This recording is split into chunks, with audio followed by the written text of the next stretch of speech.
Assalomu alaykum. Yozib bergan dorilaringiz farzandimga umuman ta'sir qilmadi. Boshqa dorilarga o'zgartirib bering. Nima uchun? Ichirdingizmi hammasini?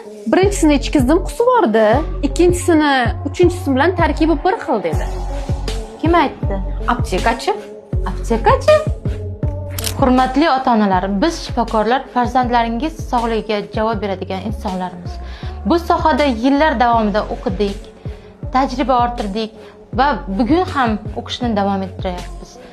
Har bir tashxis, har bir dori ilmiy asos va tajribaga tayinlangan holda yoziladi. Lekin so'nggi yillarda juda achinarli holat ko'paydi.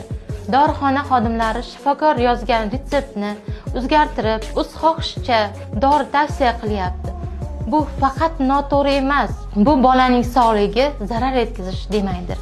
Agar farzandingiz uchun yozilgan dori o'rniga dorixona bu yaxshi emas, mana buni oling, mana bu arzonroq deb boshqa dori berishsa, bilib qo'ying, bu xodim davo jarayoniga aralashyapti va buning oqibati bolaning ahvolini og'irlashtirishga olib kelishi mumkin.